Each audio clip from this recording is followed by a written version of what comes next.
Hello everybody, Ramsey here to you, and welcome back to Let's Play Tomb Raider Anniversary. In the previous episode, we collected the final piece of the Scion only to be betrayed by Natla.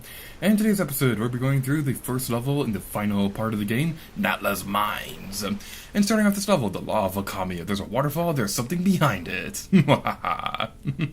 Alright, so one thing that's very well worth mentioning is you start off this level without any of your weapons. So you're not going to have your dual pistols or shotgun or any of that good stuff. You will still have your grappling hook and archaeological tool set, but you don't have any of your weapons for a little while. So you're going to need to be careful. You will still face a few smaller enemies, but you're not going to be facing anything like those centaurs or flying demons or anything like that. But you still want to be careful.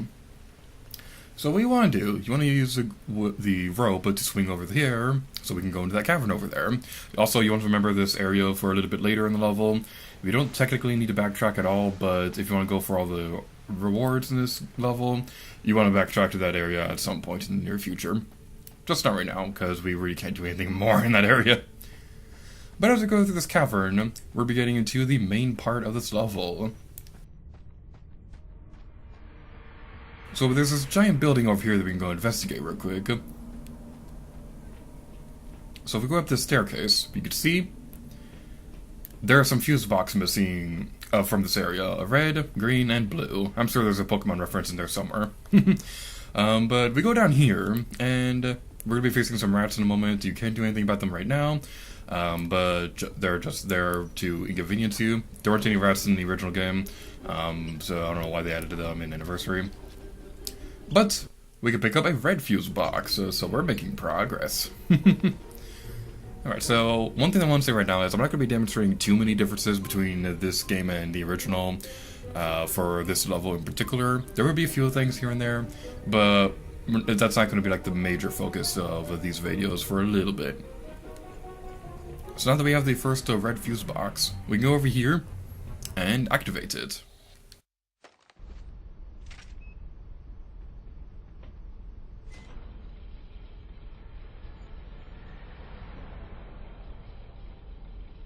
Activating the red fuse box will make the container move out of the way of a passageway that we need to go through, so that would be pretty useful. So let's jump down here and go on and try to jump on top of the boxes. There we go. Alright, so one thing I wanted to say right now is something that's pretty worth mentioning is that the idea of Laura losing her weapons was not... The original game was not the only of the game in the series where that actually happened. I believe that also happened in Tomb Raider 3, because in that game, what was really cool about Tomb Raider 3 was the fact that you could choose the major locations in any order that you wanted, and one of them was Area 51. And if you decided to go in that area, you would lose all your weapons. The unfortunate thing about that, though, was that you could potentially permanently lose some of your more powerful weapons you could get in other locations. Thankfully, in this game, however, you will have a chance to go grab all the other weapons in the game, so they're not permanently gone. So we go over here and jump this way, and also, as you can see, the artifact designs also change this area as well. I'm not entirely sure what they're supposed to be referenced for. Look, I got a closer look at it a little bit later in the level when we go find another one. Spoiler alert, there's more than one. So let's be careful down here, and go this way. I guess one big difference I could talk about when it comes to the original game was the fact that the Natla's mine in the original game was a lot more spread out. I guess this is kind of the common thing about the differences in the game, how the levels are a lot more compact in Anniversary than they are in the original, whereas in the original they were a lot more spread out. So that's something that's very well worth mentioning.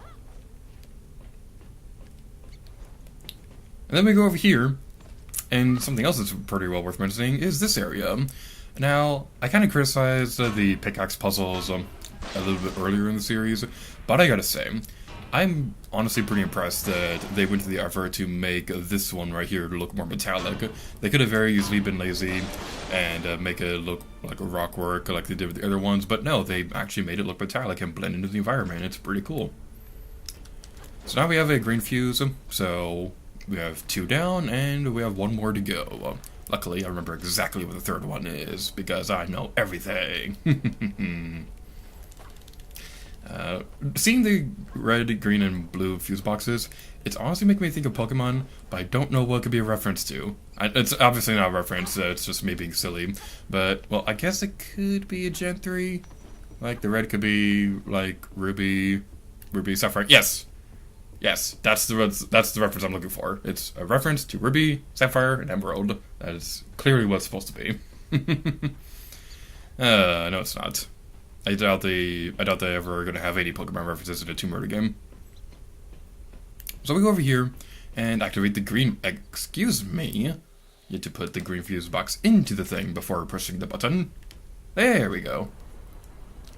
So doing that will cause the box to turn. Ooh, fancy.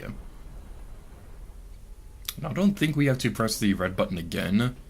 I might be wrong about that, but probably not. Because I practiced this earlier today, so I know exactly what I'm talking about.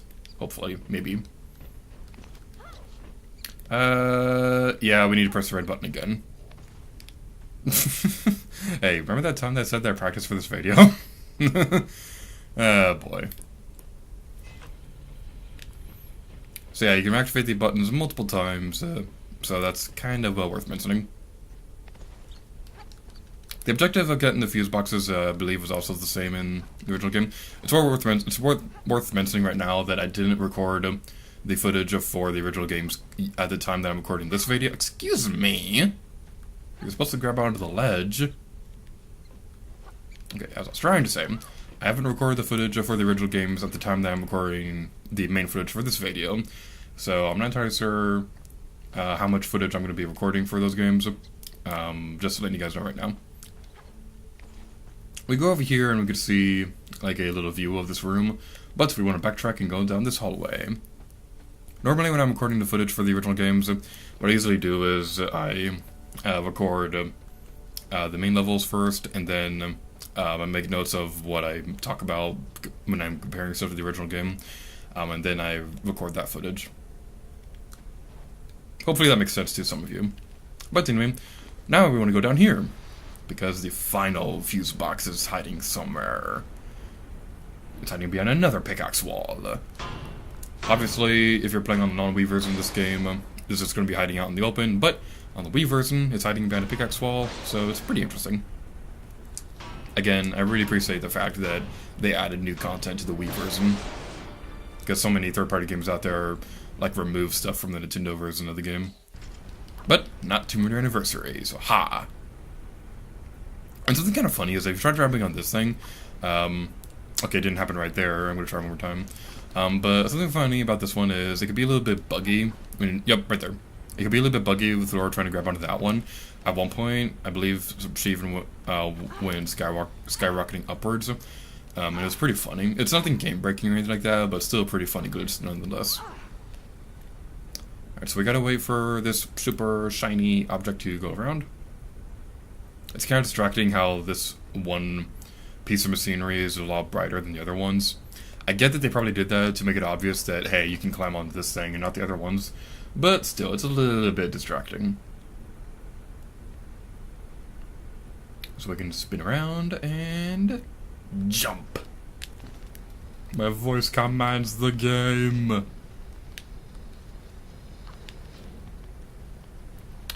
So now we can climb across these pipes right here. I honestly don't care about taking damage on the steam right there. Obviously, that would hurt a lot in real life, but I honestly don't really care that much in the game because you don't take a whole lot of damage from that.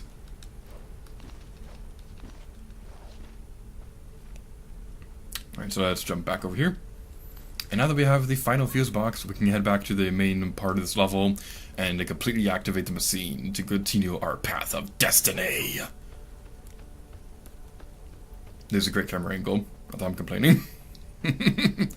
I probably should have had a counter for every time I said that throughout this game. But now that we have the final fuse box, and now we have the last of the Gen 3 Pokemon games, let's activate it. And what we want to do is we're going to want to move the crane back over to the box over there. I believe it's there. Oh, we're going to have to press the red button one more time to make it go back to the center. And then we can press the blue button. We didn't do that right. Let's try it again. There we go.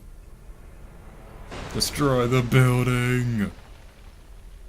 Personally, I liked how this was done in the original game a bit more, because what it was like in the original game was the building itself would crash down. I think I might be wrong about that, but that's how I remember it. So it kind of bums me out that they changed that, but whatever. It's not that big of a deal. What is a big deal, however, is we get the dual pistols back. And now, shooty shooty boom boom. Destroy the rats. Now we could continue on the level normally, but like I said earlier in the video, we're going to want to backtrack for a little bit now that we have our super handy dandy powers of the dual pistols. So let's go back inside this cavern over here. And while we go through here, I gotta brag a little bit, because I wasn't that great of an editor when I was younger, when I did my first Let's Play of Anniversary, but I was pretty proud of this one particular moment, because I did post commentary for this episode back then, and what I did was, I was jumping across these platforms over here, and I jumped on the rope, but I edited out a part where I jumped off the platform, and what was really cool was I edited it in such a way that it looked almost perfect, but it wasn't. Like there was an entire part that I edited out where I fell down there, but the transition was very smooth and stuff like that, and that was one of my more proudest moments as an editor. So yeah, I get to brag about stuff that I did a long time ago in a galaxy far, far away. But going over here, we're going to be collecting our new reward. So let's try to figure out what it is. It's okay. The arrow reminds me of Avatar: The Last Airbender. That arrow tattoo that Aang has. Looking at it, I think I know what it's supposed to be referenced to. We'll talk about it more in the next episode. But it reminds me of the arrow tattoo on Aang in Avatar: The Last Airbender. And speaking of which, fun fact. One of the voice actors who played a role in Avatar: The Last Airbender actually played a major part in this game as well. The voice actress who plays Azula is the same actress who plays Natla in this game. So yeah, that's something that's pretty interesting.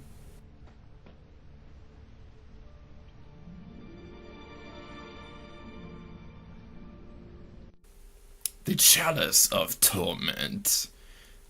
As usual, read the description on your own time. I don't feel like reading out loud right now. I believe the voice actress who played Natla in this game, and Azula in Last Airbender, I believe it's also the same person who voices Scion in the Bayonetta games. So, yeah, it's something that's pretty interesting. That voice actress is really talented. So we go over here, and we're going to be backtracking back to where we were a moment ago, so... Fast forward!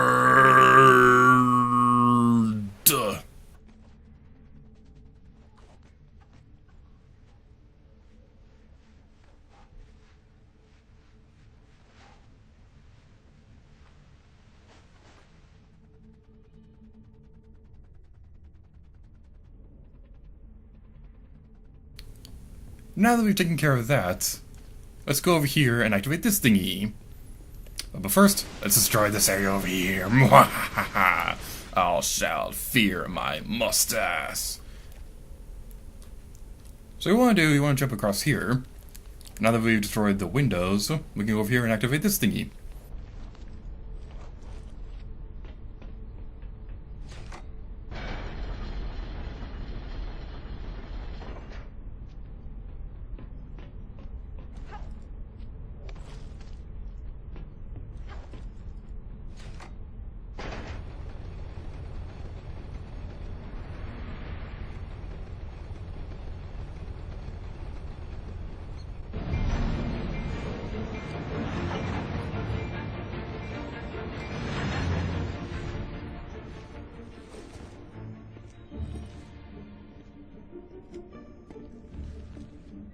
Sorry, darling.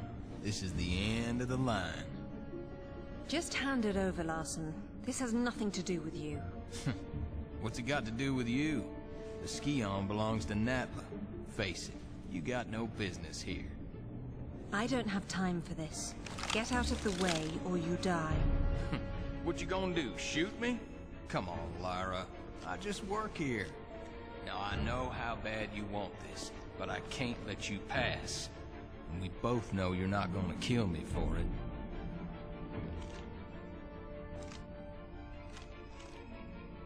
That's just not who you are. I'm not who you think I am.